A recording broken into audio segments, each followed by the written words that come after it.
thank you so much for checking out our next episode of Live and Loud with Lindsay. This is number 5, our first episode of 2023. We're really excited about all the new things we're going to have coming at you this year, and we're so thankful for the support and for you being along for the ride. And we are back at it today. We're at the museum, and we have with us from Peoria, Illinois, the original band, Gray Governors. Hey. And we're excited to talk with them a little bit, and also we are going to hear some of their tracks off of their EP titled Caterpillar. So get ready for it, coming at you. Our first song we're starting with today is Black Butterfly. Yep. Live and Loud, coming at you, Gray Governors.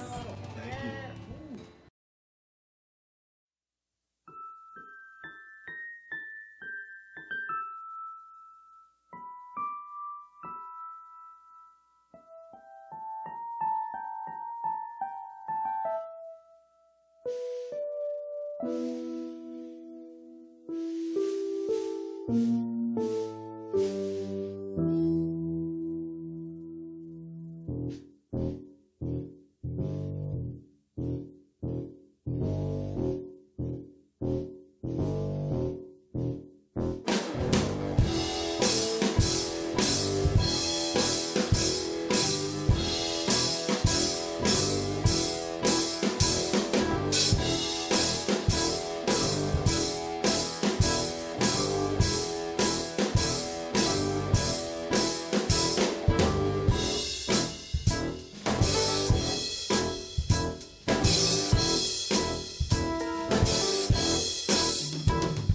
Sitting around on my couch today, got nothing else better to do. There's a black butterfly in the corner of my eye reminding me of you. Well, I'll take you down into the ground like I was supposed to do. You fooled me once, you fooled me twice, now 3 times killed by you. So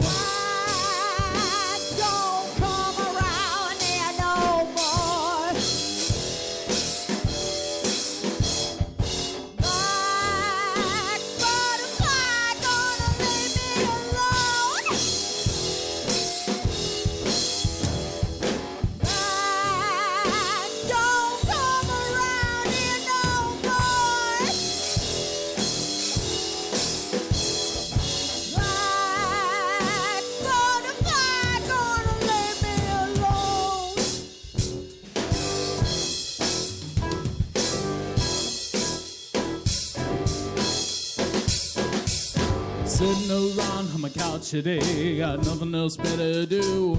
There's a black butterfly in the corner of my eye reminding me of you. Well, I'll take it down into the ground like I was supposed to do. You fooled me once, you fooled me twice, now 3 times killed by you.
Sitting around on my couch today, got nothing else better to do. There's a black butterfly in the corner of my eye reminding me of you. I'll take it down into the ground like I was supposed to do. You fooled me once, you fooled me twice, now 3 times killed by you! Don't care around here no more. Black butterfly, gonna leave me alone. Yeah, black, don't come around here no more. Black butterfly, gonna leave me alone.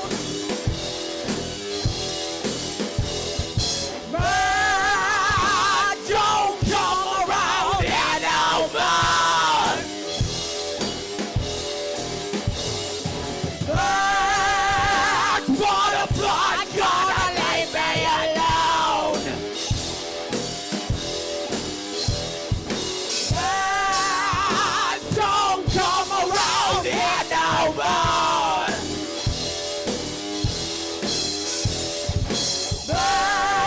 Black butterfly, gonna leave me alone.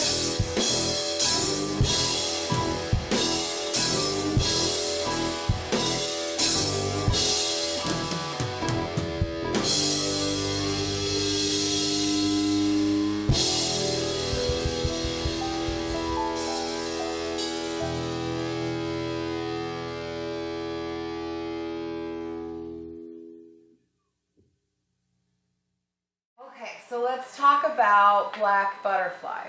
Yeah. Tell me, is there one person that primarily does the writing, or do you all come together and it just happens? Tell me how this one came about. So it usually starts honestly with like riffs. That's what Yes. I'm all about riffs, and so I'm just like putting the riffs together. Where do they go?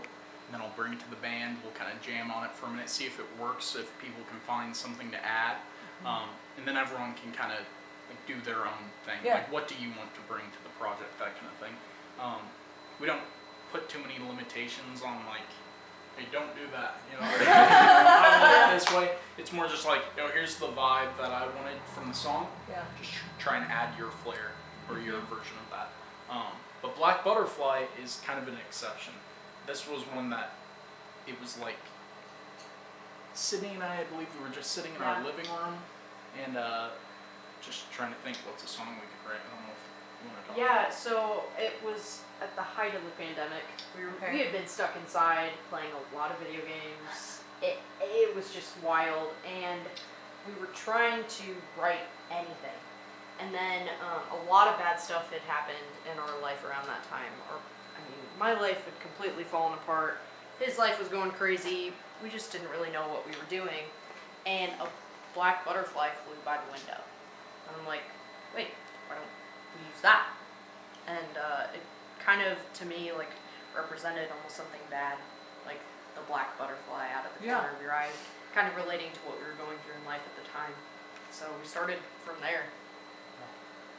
It was really cool. It's a very, I don't know if I'd call it like a neutral song. Like, it's just very like, here's what it is. This is what we were feeling at the time. We just wanted to get a song out. Yeah, you can definitely tell that's the direction it's coming from. And there's, you know, when you listen to it and you're always trying to figure it out, and I'm like, is it a person in particular? Is it a situation? And hearing this, like, it absolutely makes sense. That's neat. I have a question too. The butterfly imagery, with the Grey Governor's logo, I noticed the butterflies are common. Are they a common theme, or is it just a coincidence, or? Black Butterfly was kind of a coincidence. Yeah, it was. The thought process was like, okay, first EP, Caterpillar. Next thing, we go into like the Chrysalis phase. You know, and then we can finally release like the Butterfly, our good stuff, you know, the magnum opus, whatever it may be. Yeah. So I think that's just kind of a rough, I guess, Cliff Notes version of that. Yeah. And I really, in particular, like on this track, it's just the way your vocals come in. It's you have a great wail of how just like this really kind of punk rock scream. It's fun. It's very neat how it all comes together.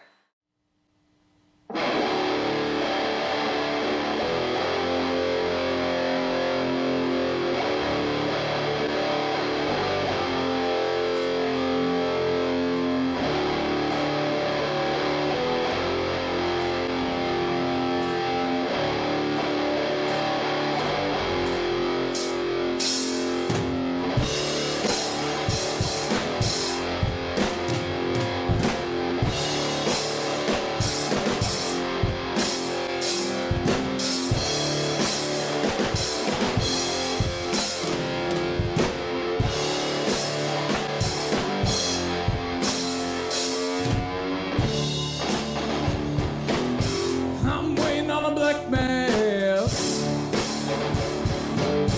a Monday bloodbath,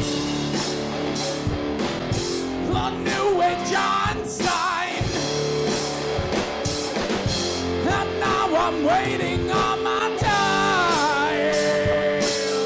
Now won't you please stay a while so I might find myself.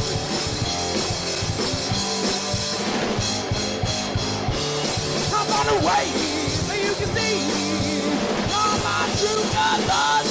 You're on the way in my mind, feel like I'm really iron.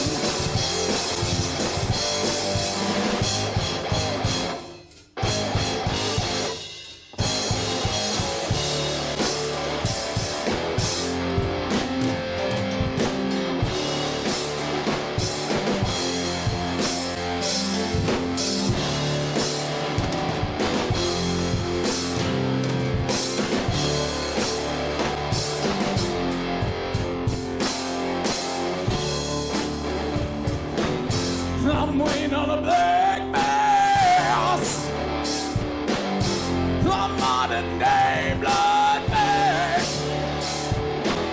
a New Age Einstein,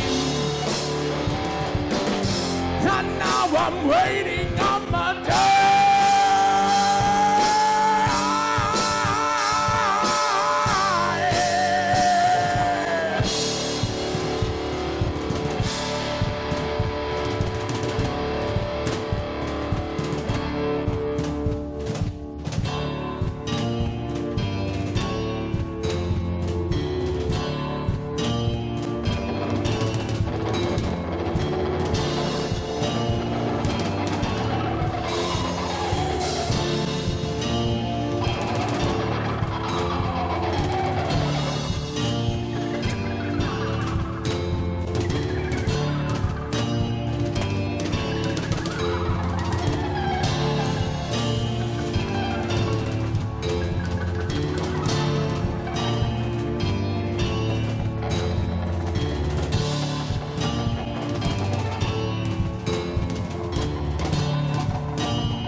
You can see all my true colors.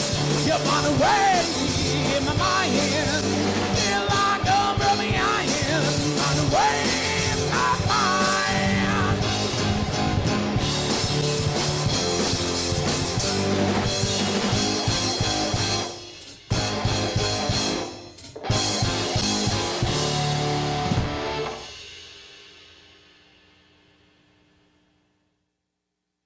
Talk about Black Mass is the second song you guys did today. Tell Yeah. me where that comes from and what the story is.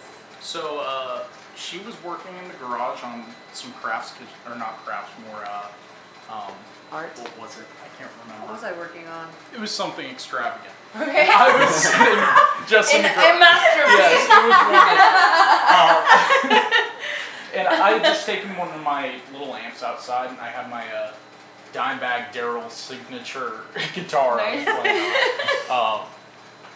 just was like, oh, I need to write a song. Same kind of thing for Black Butterfly. We literally were just like in the mindset of, doesn't matter what the song is, let's just write it so we can get better as a band and like create experimenting, something.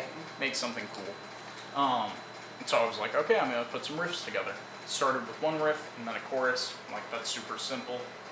We'll just go for it, honestly. We went to the studio and then you kind of whipped up some great piano parts that turned the song into more of a almost doomy, dark kind of thing. I really Yes, liked that's the feel it great. brought to it. That sound that I found on my keyboard, it really fit it. I remember we had talked about it, and it almost gave it like a 80s horror movie vibe. Yeah. That's what we were That's kind of the vibe. going for. Yes! So it was super cool. Yeah.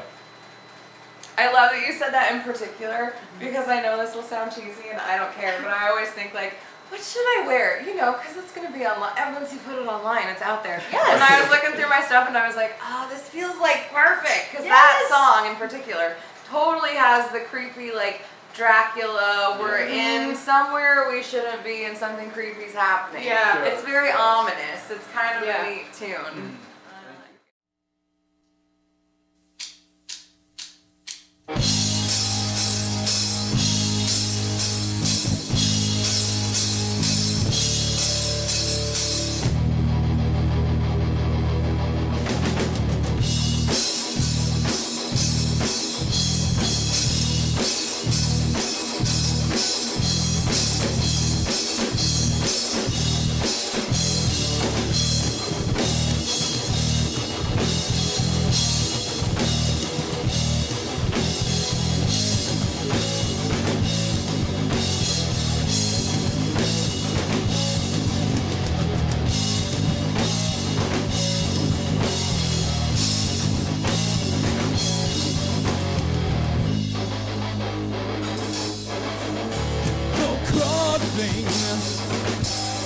I can prepare. Close to the sheet, music through the bell. What big lies you have, watching your step. So sharpen your teeth again, what else will be next?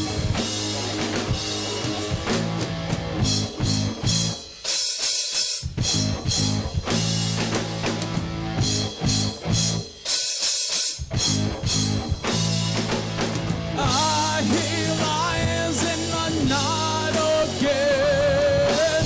I'll hunt you down, make you go through then. You prey on cheap and the hearts of men. I'll kill you there and I'll kill you again.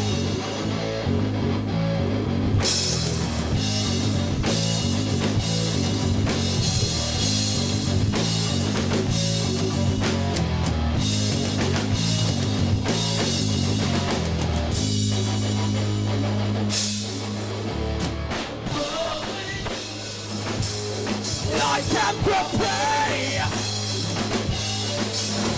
I close to the sheet, music through the veil. What big lies you have, watching your step.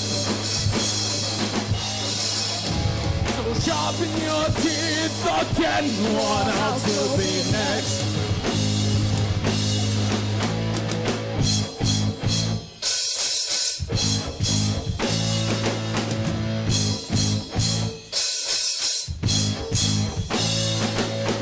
I hear lions in the night again. I'll hunt you down, make you go to then. You prey on sheep and the hearts of men. I'll kill you there and I'll kill you again.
cool thing I can't prepare. Like close to the sheep, music through the veil. What big lies you have, watching your step. So sharpen your teeth again, what else will be next?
Talk about song number 3, Hunting and Feeding. Yeah. And I loved it the first time you guys played it here. Our friend Kenny immediately, that's an interesting arrangement. And that's a good way to put it. We talked about this is a longer song. It definitely tons of great jams in it. So tell me kind of the story behind it, where it came from, the development of this piece of music. It's neat. Yeah. So again, riffs. Started with riffs. Yep. However, this one, before she had even moved to New York and such, we were just sitting in my living room like, Sid, is this a good song? And I was playing the riffs and stuff, and she's like, yeah, it's alright. Maybe try this. And she's like telling me how to arrange the riffs a bit and such. And so, like, maybe 2 years before we jammed, she had kind of already helped to lay out that song framework. And then when I brought it to Jonas, another layer. Yeah. I know with that one, we've overhauled that song, I mean, countless times, and Yeah. changing countless time signatures and tempos and stuff like that. I mean, the song has changed its length a good few times too on how we wanted to play it. And, but I know I was kind of really big into different time signatures and really interesting weird things like that, so I wanted to implement that into that song. Yeah, we were experimenting a lot with that when we started. That was like our first thing we were trying. Right. Yeah. Time signature changes and stuff. I still remember with those breaks, it took us a long time because it was really interesting. Yeah. So I like messing around with 16 notes and stuff like that, and all the accent notes, and I think that kind of stuck with that, that first break. Place it. But going back to kind of my influences and stuff like that growing up, I really tried to bring that to this song on kind of my main beat and making it really different, because I don't think I've really heard anybody play a beat like that in that song. So something I enjoyed with that. It definitely is one of those, there's so many parts of it that feel familiar as it goes, and you Right. can't help but bobbing your head along with it. And then all of a sudden it changes, and you're like, okay. I told you. At the end of it, like if I was watching a band do this live, I would be like, yeah, at that one part. Yeah. And they're like, don't do it. We're recording. You can't make any noises. So it's hard to listen to you guys without wanting to like get in it with you. Which that's that's the whole point, right? So you guys definitely get it out there. So then how the rest of it? So they essentially had a lot of time on jamming out on this song. Yeah. And it sounds like it was one of those where every time you play it, it's living and breathing and kind of changes slightly, and you're seeing what's comfortable, and one day it goes this direction and the next day it goes this way, and you're like, let's go back to this one, and kind of figuring out what fits. I had actually brought it to 3 different bands trying to get them. Really? Yeah. That's Finally, interesting. the one that I'm like a little more in with. It's like, guys, we're playing this one. Yeah. We're making it work. Gonna happen. Yeah. Yeah, I was. Were you impressed to hear where it landed versus what you heard originally when it was kind of like... It had changed so much. That song, I don't want to say we fought about, but we definitely had a heated discussion about, because that was probably the first one where I had to learn how to play bass on keyboard. And I was pretty stubborn about it at the time, because I'm like, I came here to play keyboard. That's what I want to do. I don't want to be stuck playing bass, because I mean the bass is essential to any band, and Yes. I did not want to do it at the time, but I'm really glad that Jack helped push me in that direction, because I've grown to appreciate it now, because I play bass on a lot more of our songs. As a 3-piece, like very handy to have somebody to do that. But there's a difference between like, here's the bass line, and like playing bass on a keyboard and making it sound like it's part of the band. Yeah. You know, like you're not just plopping down the foundation, like you're actually making music as part of it while filling in that lower. Yeah. It's neat how the whole thing Yeah. comes together, because it's hard to sound full with a 3-piece It sometimes. really is. It's a lot of ground to cover. And especially when you have like a drummer that keeps changing things every couple minutes and keep on and fix it. I like it. It's great. Like, who are you? Let's start with names. Okay, my name is Sydney Moit, and I play keyboard and sing. Perfect. Jack Moit, I play guitar and sing. Jonas Raoul, I play drums. Thank you. And so you guys are from Peoria, Illinois, Yes. at least is where our band is originating. Tell me a little bit about Grey Governors. How did you meet? How did this start? When? So my earliest kind of thought back is I was just trying to find anyone to play with first. Yeah. I was looking around. I was coming back from a guitar lesson, one of my first lessons actually, and I saw on the wall that someone had put up a flyer, like looking for someone to jam with. I was like, sweet. I thought I was talking to the person, and it turned out to be his dad, and he was looking for his son, someone to jam with. And so I'm like, oh, this is perfect, because I'm younger too. I felt kind of weird about just finding someone random to just go jam with, basically. Yeah. So it was kind of cool. And so I go out to Chillicothe, and they just have this bank set up, this empty bank. And in the back of it, we've got this studio with drums and all this stuff. I was like, whoa, this is like the coolest setup ever. Like the back of this bank, the amps are kept in the vault, like stuff like that. Yeah. It's so cool. and we were just playing like punk stuff. I was doing vocals for them because they had a different guitarist, just some people coming in and such. We ended up rotating through them. Ended up just jamming alone, where I was on bass for a while and singing. We were trying to find a guitarist. It was chaos. Yeah, so you notice, so you had a space that you were jamming in, and Dad was putting out ads for additional musicians to come jam and hang out with you all. So this was just a bank in a vault filled with music equipment. Did you meet before you showed up at the bank? This just sounds like the weirdest situation to walk into. Well, Somebody's dad called me and wants me to go to a bank. It's in the vault. Because that's why we were so confused when you were talking about it earlier, because it was just my dad, and I think he had like a weird conversation. I was texting me as I'm talking to like some 18-year-old or something like that. I'm like, hey man, what's up? Where's the spot at? I'm out front. He's like, this is the father of Jonas Ralph. Oh, just so you know, I'm an adult man. If you're underage, please get your parent to look involved. I mean, really though, nowadays. He was being completely fair. Like, they were trying to kind of set up this more just like a rock camp kind of thing. Yeah. Almost felt like Yeah, I'm excited. Stop yelling now. First time we talked was just on the phone, right as I'm walking up to you. Oh, really? Yeah. I don't remember that, but it must have been, how old I was. You were young. 15. Yeah, I think so. He was so little. Yeah, I was little. And that's really awesome though that you had a family that was so encouraging you to get into music like that. Definitely, I'm so grateful, especially for the space that we were provided, especially our current studio. It's been a blessing. That's amazing.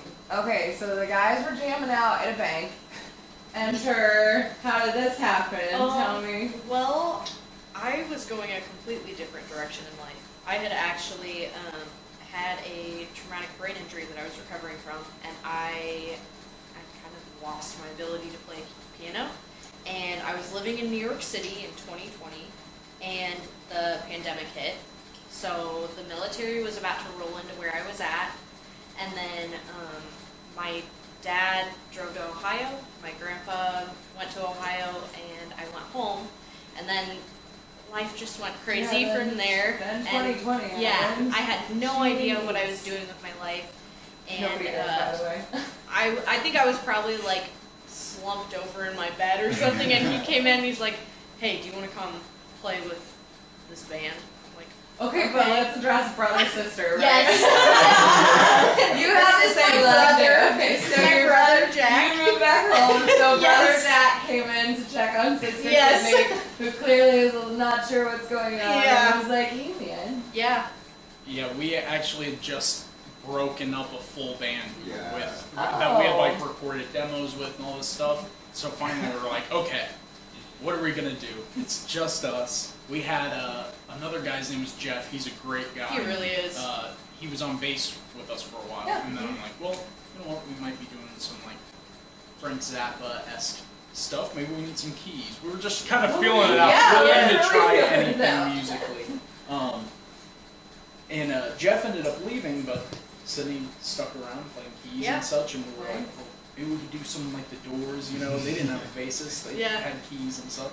So, Yeah. anyway, that was just kind of behind the scenes. So then I want to know, in forming this and figuring out the direction you wanted to do, was it just jamming and for sure we want to do original music? Did you start working together and thinking, let's try some covers and see what happens? Like, what was your kind of writing and starting process of figuring it out together? I was adamant, we have to do originals. Okay. We're only doing originals. I mean, first time we jammed, like just he and I instantly on bass, I'm like, here's a 6-minute song, we're gonna write this, record it and stuff. It turned out to be way harder, of course, because I was just getting really excited about it. There's more to it than just like, here's the song, learn it. Yeah. But that is kind of how it started, and then we went through this painstaking process of figuring out what covers we did want to add when it was time and such. Yeah. Yes. We It just love was originals. difficult. We had a giant list. We were going through all of those songs, like what do we actually want to play and Yeah. make our own thing. We were going all over too. We had like Muffin Man by Frank Zappa Yeah. on there. That Yeah. was a fun one. We were doing. Rob Zombie. Yeah, we tried a Rob Zombie song. We were Nice. going all over, Yeah. just trying to find some fun stuff. Alice Cooper. Yeah. We were doing that. Who do you think musically are some of your biggest influences in your writing or performing or how you play? What are some of your tops? Different Yeah, influences. we're all very Okay, I different wanna hear it. musically. Let's Yeah. go. What are some of your biggest influences? So we grew up in the classical music scene. My mom was a professional opera singer for 15 years, Oh. and so we had a lot of classical music. And then my dad was a 90s, 2000s metalhead. Lots of Slayer, Black Sabbath, Sepultura, and then so I listened to a lot of classical, and then a lot of synth stuff like MGMT was a big one for me when Okay. they came out. Yeah, it shifted over the years, but that's kind of my background. There you go, Jack. What were your biggest ones? So, like she said, we were raised kind of around Yeah. classical music and stuff. But I chose really to reject that. I think just because it was like my mom kind of thing. Yeah. But my dad wasn't telling me to listen to his music. Okay. He was just playing it. And so I'm like, oh, that's more my choice to get. Yes. So I just got so into like Slayer. Like the album Christ Illusion came out in like 2006 or 7, I want to say. We were in New York, and I remember hearing that and just being like, whoa, this is it. This is heavy. This is cool. And then that evolved into actually a big one for me was Tenacious D. To actually get playing guitar. Like I heard the song The Metal, and I was like, that's a badass riff. I have to play that. That was really sick. Candlemass was a big one. They were like this older doom metal band. Okay. Some strange stuff. Frank Zappa was huge, more in just making me explore more than just like heavy riffs, that kind of thing. It. Yeah, there's a lot. Mr. Bungle, huge. That's like my pride and joy. My I love husband is Mr. a Bungle. Mr. Bungle fan. Excellent. It is a little out there for me, but it is definitely something to experience. Let's put it that way. Yeah. I like it. All right, you want to tell me what are some of yours? I grew up listening to a lot of, I guess, Nirvana and kind of that era of music, and then kind of branched up to pop, punk, and stuff like that. Just growing up through listening to whatever my parents had on the radio Yeah. during cars, because we were in the car a lot. We moved quite a bit growing up. But I kind of recently, after we got together, I really got into more progressive jazz, if anything. So a lot of like a weird style of music. Yeah. So Yeah. JD Beck, Domi, just keys and drum, and that's it, and just like some weird stuff I just really enjoy. But I kind of bring that into some of the music that we play, and I think Yeah. it's Yeah. a different feel. It's a neat blend for sure. Thank you. Yeah. Thank you so much for joining us today. We had a great time. You guys sounded fantastic. Thank you. Please don't forget to check out Grey Governors wherever you listen to music. You can find them. Their EP, Caterpillar. Thank you so much for coming, you guys, today. Yeah, This thank is you for really having us. awesome. This was awesome. We are out with Live and Loud with Lindsay. Until next time, my friends. Thank you.